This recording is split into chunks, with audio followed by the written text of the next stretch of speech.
Hello friends, आपका स्वागत है ज्ञान गंगा में। दोस्तों, आज के इस वीडियो में हम देखेंगे SSC GD exam third shift 31 जनवरी को पूछे गए प्रश्न के उत्तर। तो चलिए इस वीडियो को शुरू करते हैं। पहला प्रश्न है दोस्तों, 2011 की जनगणना के अनुसार सबसे ज्यादा लिंगानुपात किस राज्य का है? इसका उत्तर है केरल। ठीक है। और सबसे कम लिंगानुपात है हरियाणा का। ठीक है।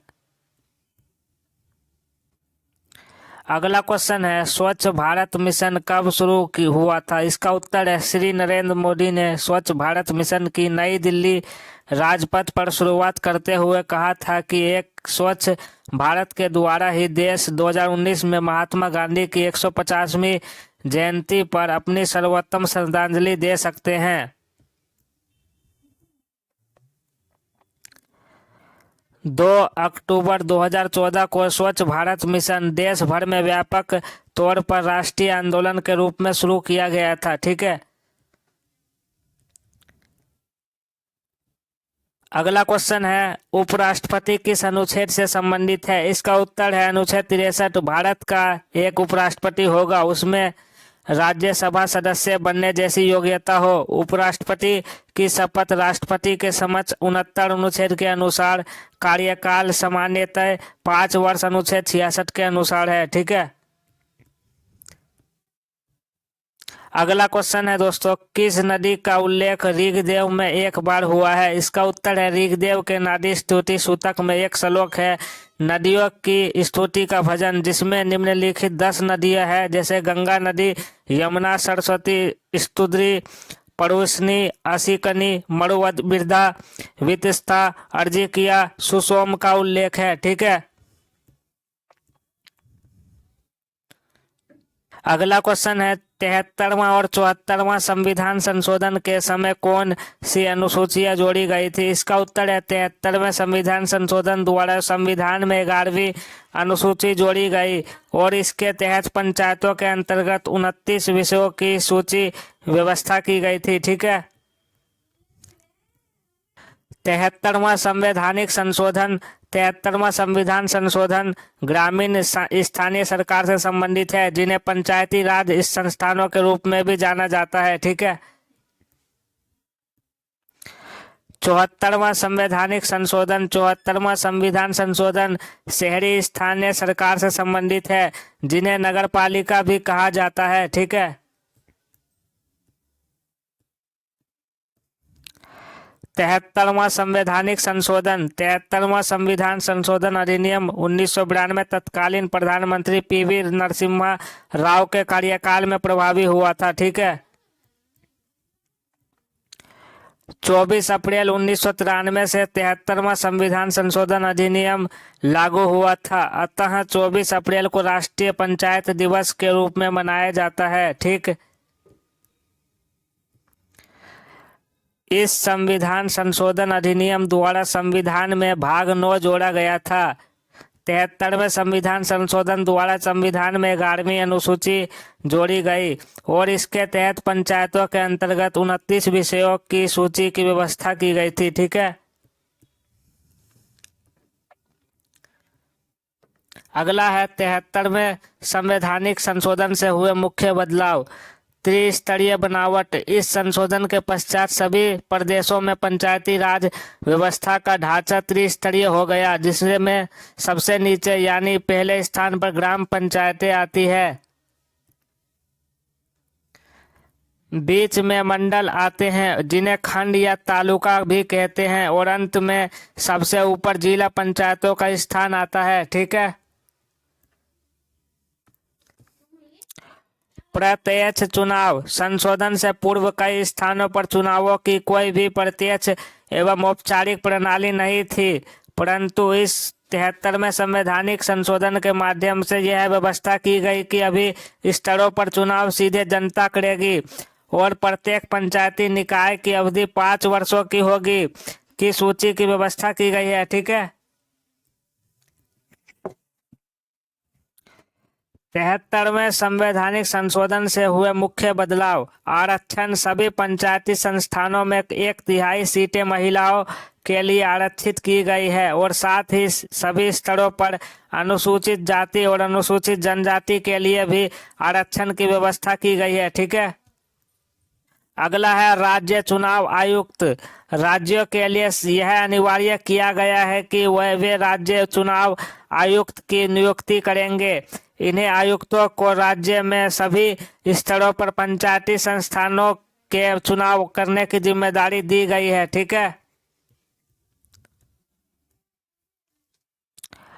74वां संवैधानिक संशोधन। भारतीय संविधान में 74वें संविधान संशोधन अधिनियम 1992 द्वारा नगर पालिकाओं को संवैधानिक दर्जा दिया गया तथा इस संशोधन के माध्यम से संविधान में भाग 9 का जोड़ा गया एवं यह 1 जून 1993 से प्रभावी हुआ। अनुच्छेद 243 पी से 243 जेड जी तक नगर पालिकाओं से संबंधित उपबंध किए गए थे।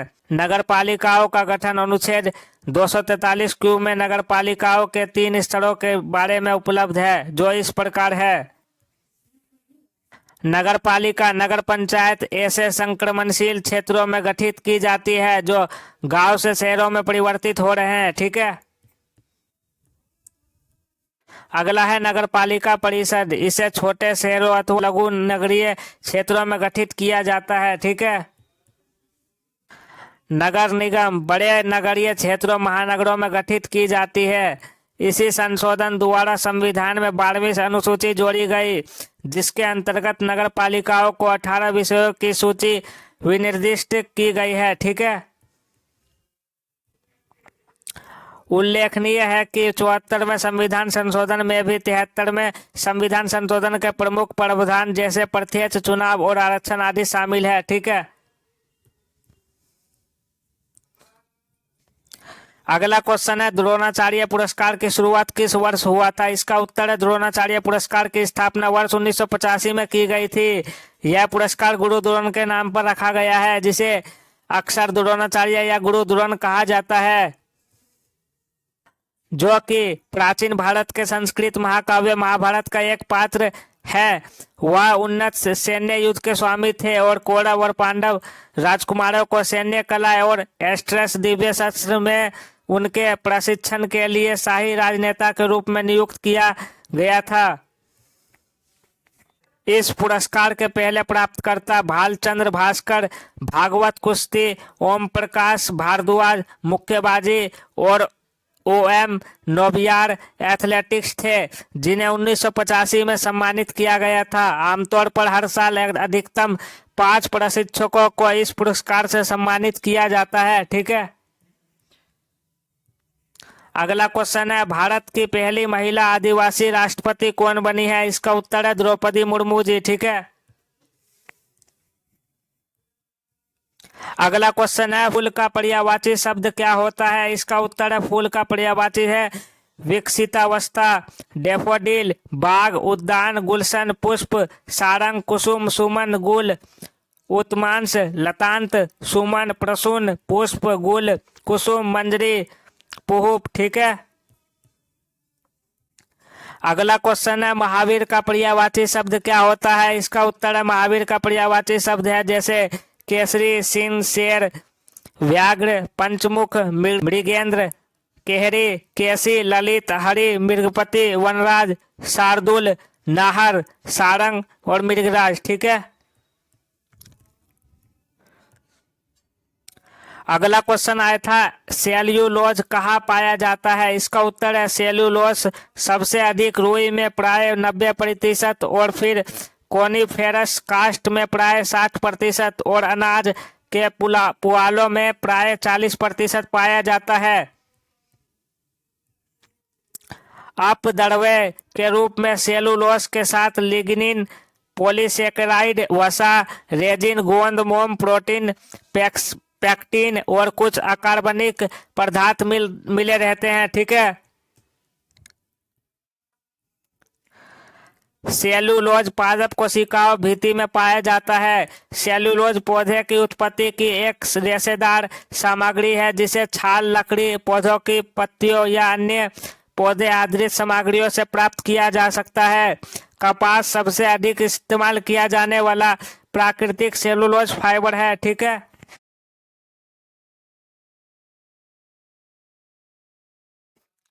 अगला क्वेश्चन है उन्नति का विलोम शब्द क्या होता है? इसका उत्तर है अवनति। उन्नति का अर्थ प्रगति होता है, इसलिए अवनति इसका विलोम होता है। ठीक है,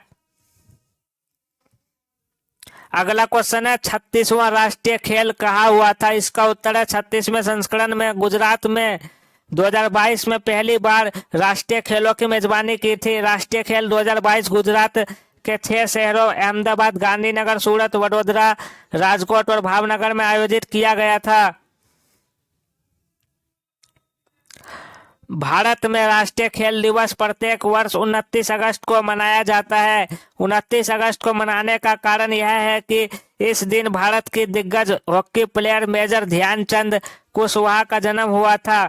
मेजर ध्यानचंद को हॉकी का जादूगर कहा जाता है। ठीक है, तो धन्यवाद दोस्तों वीडियो देखने के लिए। जय हिंद, वंदे मातरम। और ऐसे ही वीडियो देखने के लिए चैनल को जरूर से जरूर सब्सक्राइब कर दीजिएगा, क्योंकि यहाँ पे सभी प्रतियोगिता परीक्षा संबंधित हम एनालिसिस जीके लाते रहते हैं।